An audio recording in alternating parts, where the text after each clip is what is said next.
What's going on, everybody? I am Professor Crypto Banana, and today I am so normal. Today more chill. Everybody's like, I'm so excited. Yeah, today's more of a chill day, but I am happy to be here and give you guys some of the news that I discovered. So, first off, I'm not a financial advisor, so this is just my opinion. Don't do what I say. You'll lose all your money, your house, and your mama's house. So, let's get started. Class is now in session. Let's get it. So, what is happening out there today in crypto land? Well, looking at this, we got Bitcoin.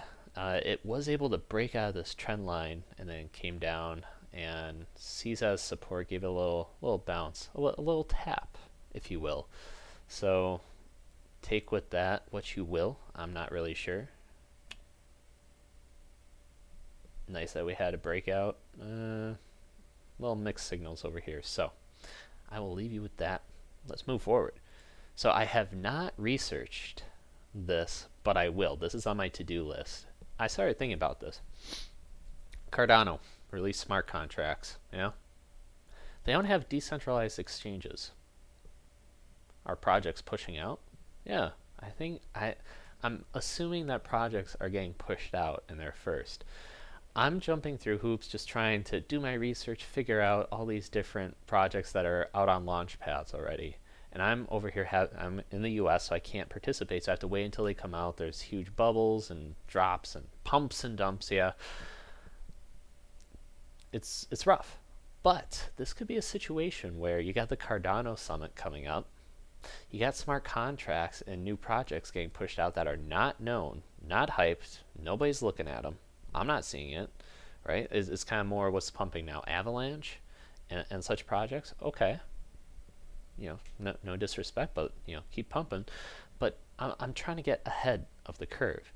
If you don't have decentralized exchanges, it's a little bit more difficult. You're not going to get as much pump, so much hype.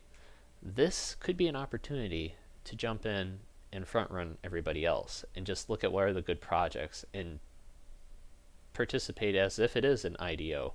So, I haven't done my research yet, but it's on my to-do list, so keep that in mind. So, another project I want to bring up is Monster's Clan. I did a little bit of research on this beforehand, before it pumped, and that's why it hurts. It hurts. When you look at a project and you say, should I invest in this? I think I should. But I'm not going to because I got another one. So I am right now battling how to deal with FOMO and how I missed out, especially when you see a project, you're like, that could be a winner, that could be good, and then it takes off and you're not in the ship and you just go, crap. So Monster Clans, you should probably take a look at the website. It's a gaming crypto project, and what makes this one unique is the sense that it's got great graphics, and they are already released or will soon release a working product. So there's different ones that I look at, such as Atlas. There's another one, QBITs, that got mentioned lately. But when you look at when the game actually comes out, I'm concerned with the crypto winter. Because it can get hyped, but if you don't have anything, no development backing it up, people are going to drop it, right? They'll say, I'll come back later when there's other news and it pumps again. So, but if there's actually a working product for it, or very soon to come within the quarter, you still got the hype, and then you still also got the release, and then an actual working product, play to earn, whatever it may be, boom. So let's take a look quick. I should have pulled this up. I'm going to pull it up right now. So I got to make sure that I don't blast out the volume. I'm seeing this almost... Hold on, let me do this.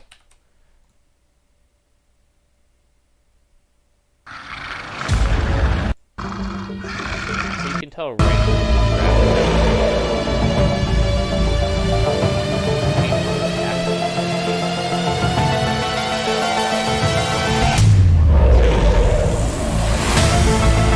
looking at their roadmap,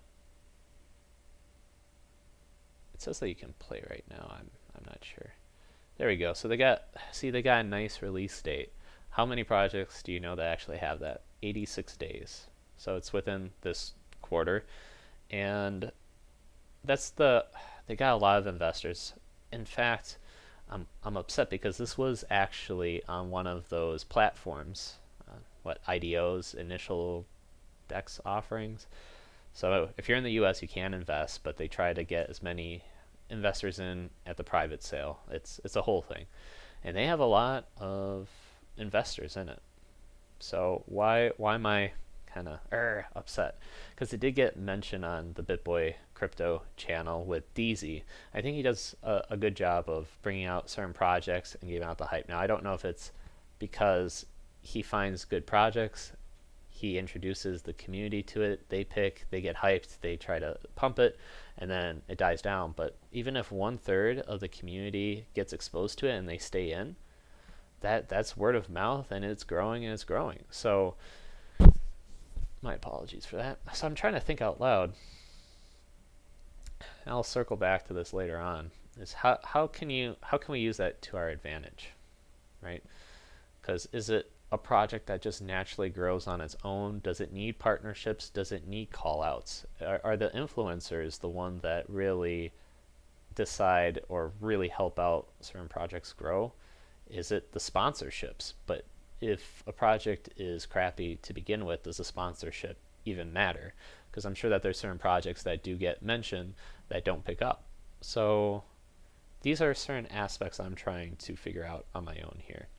And as mentioned, I saw Monsters Clan before, and the I'll just call it the DZ show, but because he's more of the host, and I want to listen more to what information he has, even not on the show itself, but I saw that he does other streams before in the past, so I want to pick up that knowledge and pick up from him, other people, because you look on Twitter, there's like the Alex Beckers, they're the whales, yeah, and they're saying like, I'm in on this NFT project, but when you invest into an NFT project, I'm starting to get it. I'm changing my mindset.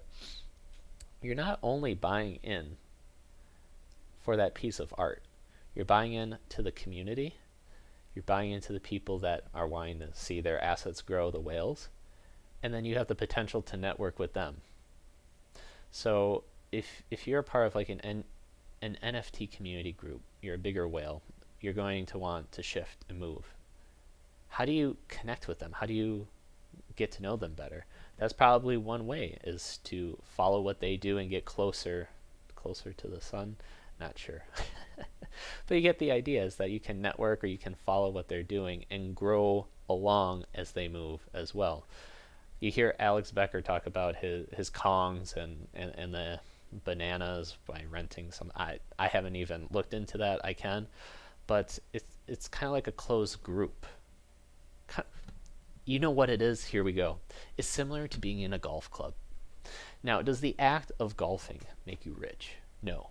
But individuals who have money see it as a way to separate themselves because they can pay. It takes money. Hey, you got to go on 18 holes on freshly mowed grass. You got to have golf clubs, and there's the attire, and then the expensive, just to get in. You're not going to have somebody that is really sloppy, or it helps filter out, right? So then rich money is in there, and then when you go out golfing, you can connect, and then that's how you network. So with the Bored Yacht Ape Club type of deal, or if I mess up the name, doesn't matter, I'm seeing that as the same exact thing. It's not the NFT that is so valuable. It represents being able to connect with other bigger whales and swim along and move the markets even more and get like that first mover advantage, hearing about it, saying, oh, this is where it's going to happen. Metaverse, you want to get on these games. Oh, hey, I know this developer. See where I'm going with this? This is changing my mindset. And that probably explains why a lot of these whales have such followers, because they want people to follow. But also, if you can find a way to catch up and join in with them, that also is great too. Likewise, you don't have to be a follower. You yourself can front run them, perhaps, and then join up with them, find ways of how to provide value as well, and become your own whale. Become your own whale. That should be a great saying. Anyways, so that's the whole section about whales. Talking about that, so when you get spotlight, such as with DZ's show, you can see exactly what happened right here. So he comes out think every Saturday at 11 a.m. So as of right now, it is September 18th, and you can see 10 a.m. boom, right? So about for an hour or two, there was that pump after 10 a.m. I think some people just get in on it just to swim with the current. They figure it's going to be a pump. They get their profits and they drop out. They said, okay, cool, I'll come back next week. But same time, there's some more exposure. And people say, oh, actually, I'm not jumping out. We're not going back to where it was. I like this project, what they said and what they displayed has merit to this project. I'm staying in. Maybe spread word of mouth to the friends like, hey, by the way, I just got into this. You should check that out too. Maybe some people are watching it because they were done, I don't know, cooking breakfast, doing something, and they come back and now they see somewhat of, a pump again, and they're getting in. So something to consider. Same thing happened with QBIT, my apology. Now this one caught my attention. I actually did buy into this. And I'll tell you what I like about it and what I don't. I'll do a separate video actually about that, include it. But to my point, last week they brought out this project. What happened? You can see. After this point, make a pump. A drop, other people got in. I can't explain what happened here. I need to figure it out. But then you can see a pump, drop, and then another pump. It may be related to when Bitcoin was pumping up right here in this section. Well, let's take a look. What did I say? September 11th, right? 1 week ago. Ooh, yeah, there was that drop, but then there was that more of a mega run. Let's just take it from here. 10% on Bitcoin. Yeah, it's going to pump up other projects, right? That could be the reason. The brief reason why I like QBIT is because they're going to be doing an Unreal game.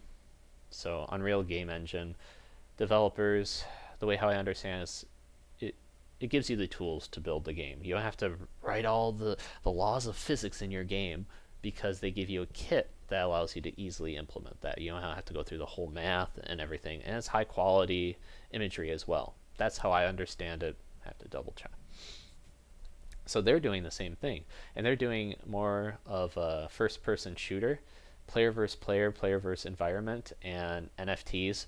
So you could really go, maybe I'm thinking like a Call of Duty, you play against other players, and then if you kill them, then you get their stuff, and that's really cool. And that's how they portrayed it in the Bitboy Crypto channel, is that if there's a really great streamer out there and you kill them and you get their stuff, or you compete. I used to play RuneScape back in the day.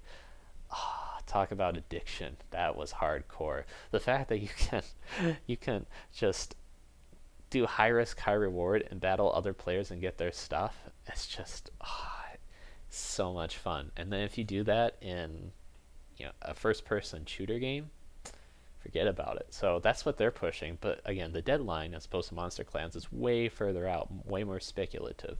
So I think a lot of people got in. I got in myself. What I failed to realize, and this is a good lesson for everybody else, is understand if they have fees. So it's called like tokenomics, where you can, let's say, buy in, but you try to sell, they can hit you with like some major fees. And you're like, what? I'm doing this on PancakeSwap. I'm doing this on Uniswap. What do you mean extra fees? They can build it into the contract. I believe they can. I don't know. It's how it happens. Is that you, for QBIT, for example, I bought in and they decked me 10% right off the bat. I got 10% less. And then if you sell, you also get 10% tax. So you'll be thinking, why? Why would you even do something like this? I didn't know at the time. I was smart enough not to sell, because a lot of people probably got caught saying, oh, major pump, hey, I made some profits, and jump right out. But they failed to account that you have to outperform yourself by 25% in order to break even. So where does all those funds go to? Well, the benefit is, number one, it does go back to the original holders. That's probably something not really new. It's a way to discourage people coming in and pumping and dumping. And I don't know if it's 2% goes back to all the holders and gets distributed. So at least that's nice. So if anybody joins in, leaves, and you're just an OG, staying in there. It's the equivalent of staking. So if you believe in the project, you're just going to acquire more and you're waiting there. And that's pretty nice. Number two,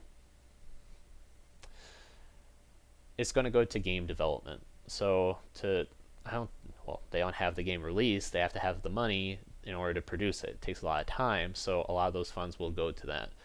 I think that's smart because if it's during a bull run, you want those fees and kept safe because it'll help you survive the crypto winter. So take that with a grain of salt, but it's always good to make sure you understand the tokenomics, not just look at a pump and assume that you can jump in and then you can always jump out, because there could always be a catch. So talking about coins and the pumps, I want to get in on projects before they pump. Not too early, not too late, just trying to find that sweet spot. And the whales can accumulate a lot. There's the pump. They can drop off. Some of their coins move on to the next project. So it is a game in a sense. And one strategy that I'm trying to implement is look at IDOs. So I mentioned before that you can have, that there are projects out there that are meant to gather funds for projects that are just starting and then help them fund. I want to explain that better. There are projects specifically out there that want to help other projects get the funding that they need. It's called an IDO, or initial DEX offering. It allows private sales to come in. You have to invest a certain amount, a certain tier, into their coin, and then that allows you the opportunity to get into these other projects. Now, the more you hold, the more likelihood you have the ability to invest into these new projects. So if it's a piece of crap project, you say, I don't want this, well, you're not going to even like risk it. I don't know if they have it where you can only participate in so many projects at a time. They do a lottery based system, but the more you have, the more you can even get like guaranteed ability to invest. So whole other thing. US investors are not allowed to get in on that, which is but how can we still benefit if you're on the US side, or even if you're not? Because if you want to invest in these beginner projects, you essentially need two bags, meaning you have to have a decent investment in these fundraiser projects, and then you also have to have your other investment that you actually want to invest in, right? So it's can get very costly, and it's not even guaranteed that you're going to get the project that you want. Where can we have benefits here? I take a look at these platforms, IDO platforms, for example, Poolz, and I look at what's up and coming. So I'm ahead of everybody. Now, I have to be aware that once it does go public, it can always dump, can be a pump, whatever it may be. I need to figure out a strategy for that. But you can definitely get ahead, and that's how it happened for Monster Clans. And I'm taking a look right here. This, you can see, okay, these are all the past ones that went out there. Some of them we probably never heard of, but then there could be some that we actually do. So let's scroll up network. This one of my days, I just got into it. I'm liking it. That was a huge one, and I think it will be big in the future. Let's keep scrolling. Now, obviously, I can't look at all these. I think DeFi Warrior looking pretty good. On the Twitter page, what they will do is they will sometimes show ones that have, here we go. It will have a community rating. So I don't want to research through all these different projects and be like, here we go, here's another 2 hours, right? Is there a way that I can pick ones that people are already voting, saying, I kind of like this? So then that's what we can do right here. You can say, well, I don't know what the heck this is, Monster something, and has the highest rating right here. So this would be worthy for me to just take a quick glance. Lead investor, interesting. And it also talks about, CryptoGraph ratings. I gotta figure this out. Hold up.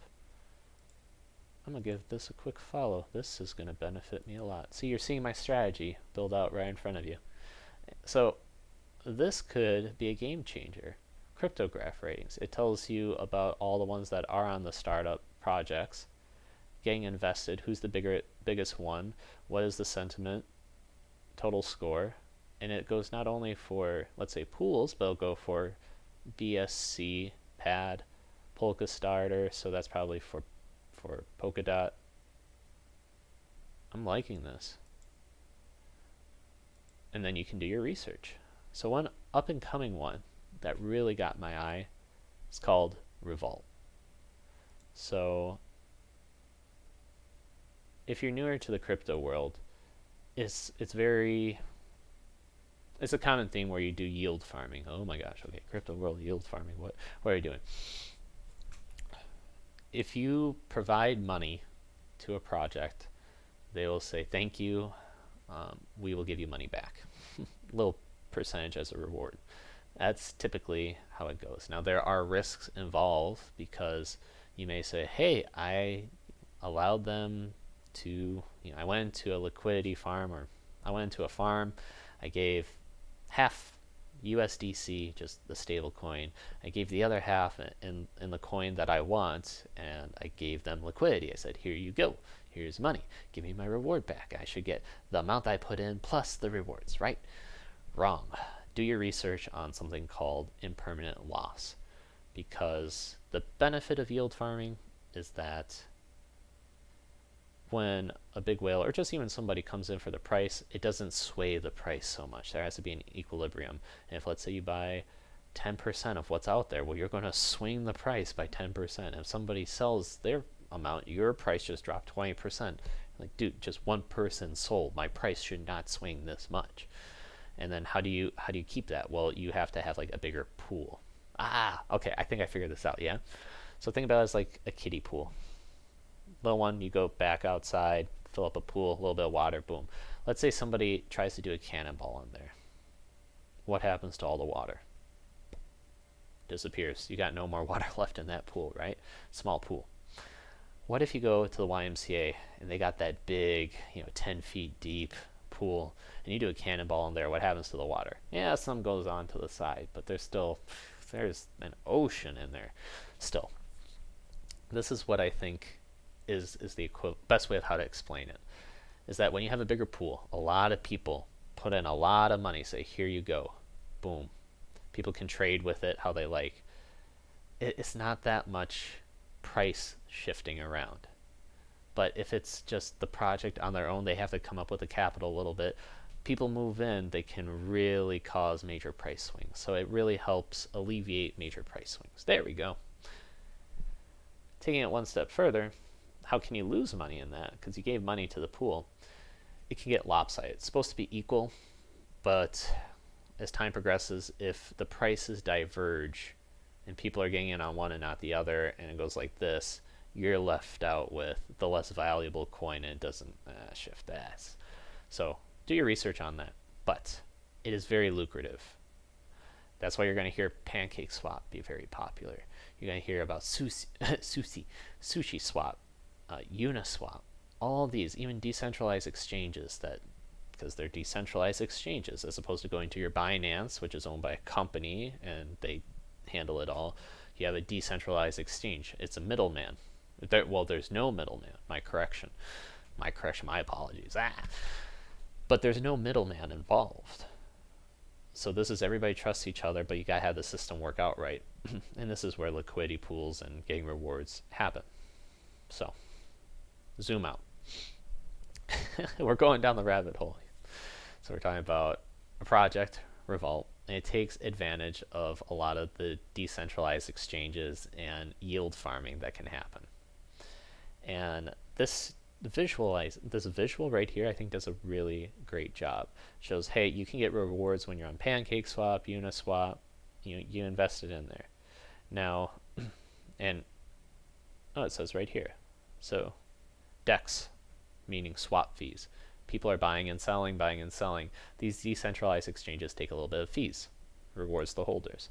And if you allow your money to get lent out, then you also get a little extra from the borrowing fees. Makes sense. Farming. This is where we talked earlier about the yield farms and all that. So you also make money that way.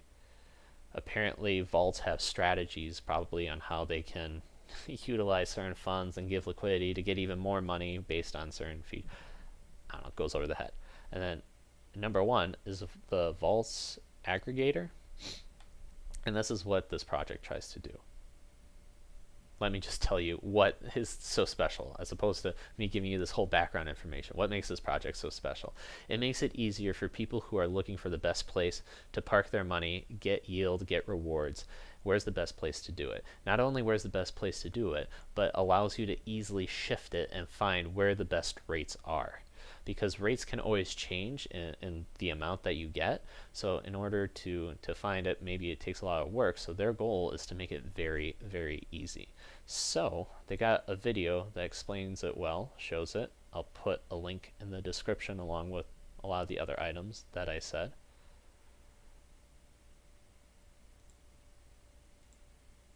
So this is an example of pools that you put your money, so you'll give whatever. So in this example right here, you'll give half and half. You'll give half of the Binance coin and half of Cake, which represents Pancake Swap. And then, ooh, you're going to get 722%. Looks really tempting. But again, think about the impermanent loss. But if you're going to take on the risk, you might as well get the best yield, right? So this is where you can just look it up, find the best place, boom, switch it automatically, done. And they're also planning, so this was an example of how they just rebalance it, put it in a different place. I probably skipped around so much that you didn't get it, but that's fine. Yeah, take a look at it. It's really interesting because they'll show you all the different websites and places offering it, and you just go, boop, switch. I think that's cool. I'm looking at their roadmap.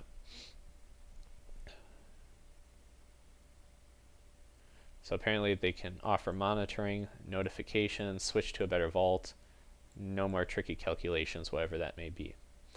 This is something that I'm like, wow. It's going to be on the Binance Smart Chain, which you can always say, all right, some shady shit goes down on that, right?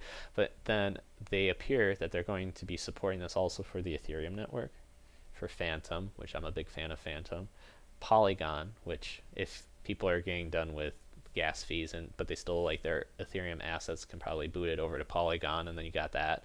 So you got that layer 2 solution, and of course Solana. A lot of things, and who's to say it's going to stop here?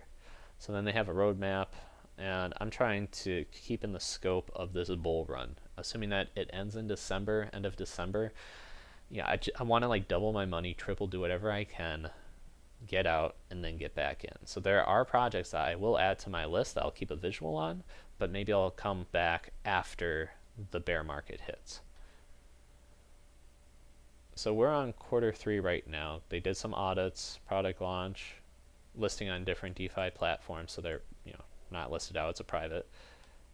And then they're going to be integrating with cross-chain support. So that's another aspect that I think is very critical that's coming up in the crypto world, is this bridging between different ecosystems, between your Ethereum, between your Phantom, between your Solana. It's already happening. So I like a project that's already taking advantage of that, seeing that, and has plans to implement it in Q4. So it's within that time frame that I'm looking for. So take a look at it. They also they do take probably fees or rewards or something, so you can always stake. You can have your coin, stake it, then get even more back. I don't know if there's a locking period of 2 years. That always makes me go, such a new project, locking up for 2 years. But it may vary on how long you want to lock it up for. So I may take the chance and just say, all right, here, 2 months, whatever. And then if I get caught with my pants down and it's the bear market and I'm already locked in, I could just say, F it, maybe I'll go the 2 years then and just accrue any interest that I get from that and hope for the best. I don't know. So different strategies, but that's what caught my eye. Let's see if I got anything else for you. I'm gonna hit up my notes. Just 1 second. Let's do the scroll wheel. We're gonna focus it back on me. Hey, what's going on? So earlier we talked about the whales, yeah, and how they can move the markets. They can rotate out between different projects. Not only projects, but ecosystems. Alex Becker mentioned that they'll rotate from, let's say, Cardano down to Solana, then Avalanche, and then the Phantom, and it makes sense, right? People want to see the pumps, So they get in, major pump, something that was dead for a while, pump, hey, everybody else is getting in, getting new attention, this is what's going to be hot, and then they can rotate it. So by doing so, they're always making a profit and having a huge snowball effect, right? It's really smart. Am I against that? Me personally, I'm not.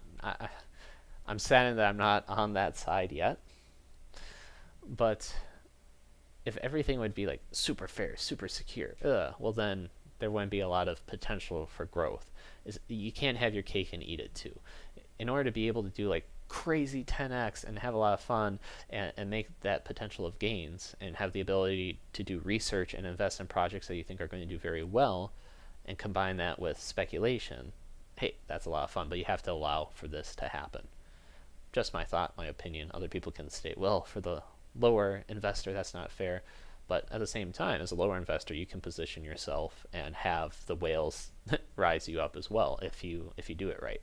And that's where I find myself right now, and I'm talking over some of my strategies. A great game, in case you ever, you know what? We're going to do it. I'm glad that you asked, so I'll show you right now. A game, this is a legit game, not crypto related, but it's very, very logical as to what's happening. Yeah, I'll be Nick. Woo, go me. And what you'll see is that I'm a little blob. I go wee, right? I collect more dots to get bigger. But other players are playing, and if they're a bigger dot, they can eat me. So watch this. Boop. I purposely went into that, and I got absorbed. So this dot got way bigger. This is a representation of what I think is happening in the crypto world. More money's coming in, all these little dots. Boop. And you're trying to collect as many as you can. Meanwhile, you don't want to get rug pulled. You don't want somebody else to drop the price. So you're trying to pick it up. And I'm not going to do it right now because it's going to take me a long time, but you can become a top 10 player. And when you become a top 10 player, you control everything that's happening on the map. We're so zoomed in, you don't even see what's happening in the outside world. But there are these huge dots out there, players, that are so big that they're competing against each other, and they have to make movements to not get eaten but still collect the dots as well. And their actions are impacting us as a little dot. We don't think so. We're like, oh, this is just all random. But once you get bigger and bigger, that's how it happens. Think about it as an ant, right? And you're going for a walk. and you're not an ant, you're going for a walk. Hey, I'm multitasking, and I gotta, Alright, I'll stop playing shortly. This is just too much fun. Should stop the video. No. Right, back on me. But think of yourself as a human, which I think we all are. Hey, and there are germs. Now, from the germ's perspective, try to say, hey, germ, look at what's happening on the human side. They wouldn't have a clue. It's too high up. Ugh. But as humans, can we do a lot to impact germs? Absolutely. We can wash our hands. We can, put in a petri dish. We can really manipulate it and such. Now that's extreme differences. Now you can probably make it more like humans and a flock of birds. There's impact and there's connections between that. And when you're at a lower level, you're not going to feel it, but when you get to a higher level, you have more of an impact. So you want to get ahead of all these whales. That was a ramble, but I'm glad that you're still with me up to this point. I want to get ahead of the whales. What are my strategies? I could wait for the Bitboy crypto channels to drop it down, but as mentioned, that's when the major pumps come. Maybe afterwards, there's still a lot. You can go on Twitter and get completely bombarded by all the spam and NFT projects. But how do you know which one's good? A lot of them are rug pulls. I wouldn't say they're rug pulls, but you don't know if they're going to be successful. There's a risk of rug pull. There's a risk of success. Where you're going to go. Okay. The IDO platform and taking a look is one way on how to even the odds a little bit better. I'm also thinking looking at projects before they're even picked up. Like they're actually good projects, got something that got really good things going for them, and investing in them ahead of time. That's one. Another one is take a look at ecosystems that are slacking. So we're going to go back to the screen. I got some shared projects that I'm looking at, some saved ones. So Bitcoin, too big in market cap, really hard to capitalize and get profits. It's more of a lower risk, low reward. I mean, still good exposure in the crypto realm, right? And you always have to monitor it because it dictates, talking about like the big fish in the pond impacting all the little ones. If you got a micro cap, but if Bitcoin rises, well then it rises everything else with it to an even higher extent. So looking at Bitcoin, not really interested, but you can take a look at certain graphs here and we say, oof, what happened to you? Cardano, you got beat down.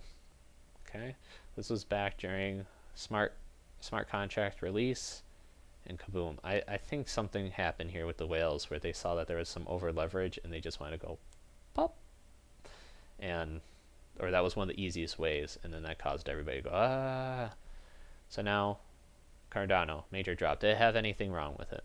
No. Smart contracts went out, not a problem. Cardano's got a summit coming out, got new projects coming out, decentralized exchanges are even out. Nothing is really pumping here. It's kind of dead, right? Sideways. So I expect this to continue sideways for a little bit longer, and I would not be then surprised to see this gain momentum again. I spoke about it earlier in a previous video. The Wall Street cheat sheet.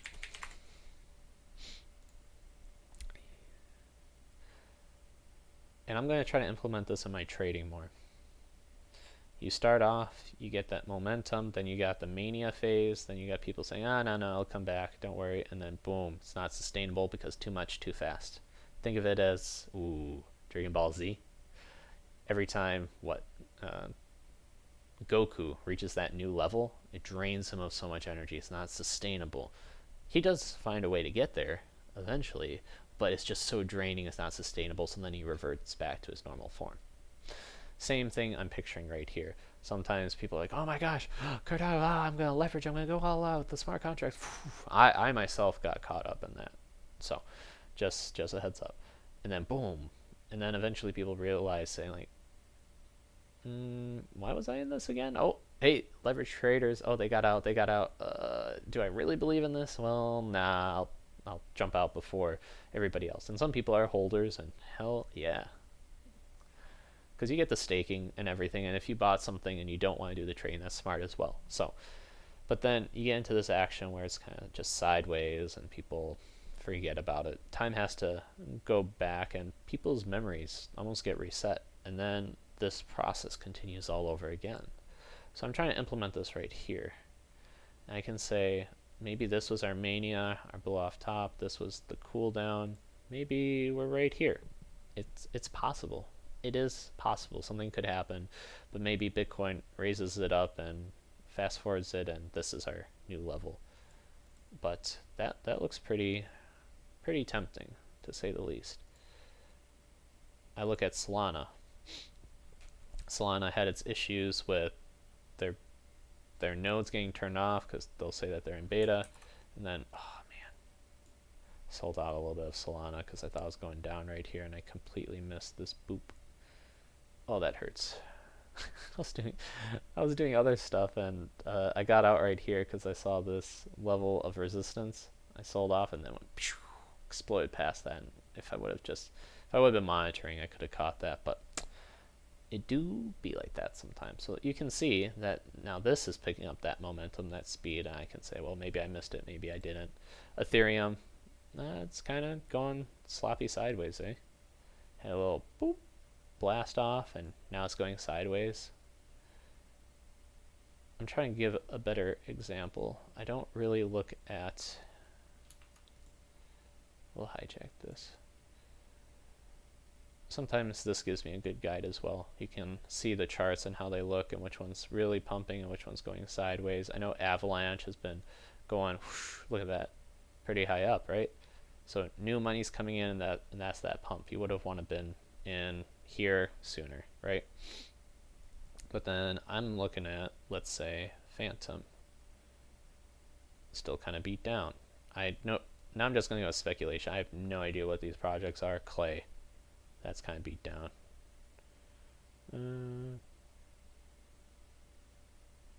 Harmony 1, kind of beat down. Maybe we'll have a counter. So you get the point that I'm trying to make. Is if you can see where certain money is coming in, hey, Bitcoin went up. Maybe this money is going to go somewhere else and then flow into the Cardano. And then perhaps with the Solana major boost, see, 16% while nobody else is doing it. That is a prime example right there that I'm talking something's a little unique here. How can I capitalize on that? So that is another way. But ultimately, I'm wondering, is it too late to become a whale? I wish to be of whale status. How does one do it? As mentioned, already all the strategies that I provided, I think I'm going to follow more of the whales to get more information from them. Watch the projects that they are promoting and see which ones I like from what they're promoting, because then you got a dual benefit. You got one that you like and you said, okay, I'm willing to put the bet in, and then also another bet because, hey, it got a lot of exposure and more money could be coming in. Overall, crypto world, as we're talking about in that previous game that I played, all the little dots coming in, that's all new people coming in, that little money. But we are so early in terms of adoption. The best thing I like to say is, ask your parents, ask your family members, ask people at work, ask anybody everywhere, are you involved in crypto? The majority of the answer, vast majority, is going to be no. How many people have a 401k? Practically a lot of people. People know about stocks, some are invested, but some have a 401k and they got that exposure. Some people are now getting it. The amount of people that are in right now is nowhere close to big institutions and people that you know. Use that as a metric to guide you, but money is still coming in. You see the foundation getting built. You're seeing companies wanting to invest. You're seeing the use cases when it comes to crypto gaming. You're seeing countries adopt it, and people say oh, it could go to zero. When does there come a point in time where there's just too much money in there that you can't ignore it? I think that's why they say Bitcoin is the safest and it's still the top dominance, because there's SEC doing some stuff with Celsius. I watched a video about that where they're going to say cease and desist in certain states. So there's always the risk that that certain things can get shut down and money moves elsewhere. But overall, Bitcoin relatively safe for the crypto market. So gotta keep that in mind. So join in on these certain projects, ones that that whales are involved in. In addition, provide certain value. So you can always be a part of these communities. Try to say, hey, how can I help out? Can I market for you? Can I talk about certain projects? Can I... This is such an open space that you can actually do things for projects and even give your own advice and say, I'm gonna figure out ways on how your project or the project I'm invested in can do better. Because then it helps out the project, helps out you, helps out the community, helps you network. It's amazing. And networking in this space, I think, is a very, very underrated asset, if you would like to call it that. I watched a video with Gary Vee talking to Raoul Pal. And Gary Vee came out with his NFTs. Now, regardless of what you think about his NFTs or what you think about Gary Vee, he has a big following and could always pump up the price. But what he said really changed my mind. He talked about that the NFTs is not a representation of the characters necessarily. It's more of a brand of himself. When you're investing into those NFTs, you're practically investing into Gary Vee himself and his success. Because what he stated was that he values his reputation more than his bank account. Let me say that again. He values his reputation more than the money that he has. Is that smart? Absolutely. This guy gets it. I'll tell you why. If you take away all his financial success right now, he'd be left with what his reputation is. And that networking, that takes years and years to build up. And then he can get that money back real quick. In fact, I would argue that he would lose a lot of money and the potential to make more if he lost his reputation. And that's what what's that one book? Your network is your net worth. Let that sink in for a moment. And Gary could stop working and have the money and just ride into the sunset, say, I'm good. But he's not doing that. He's a hustler. That's what he does. That's in his DNA. So he values his reputation because he knows that's the way how he can keep his audience and keep more clients moving forward and keep on growing and making a bigger impact. He can't jeopardize that with a flopped NFT project. He doesn't want to do that. He came in saying, I'm an expert, or he researched it super deeply to the point where he feels comfortable coming out with this. This is where he's spending his time, his energy, his money. And then to have it be a flop, poor reflection. You can't allow that to happen. So he stated he would put his reputation over his bank account. And he stated that he can do things where he can pop, let's say he does a marketing deal or he gives a speech and he gets some money.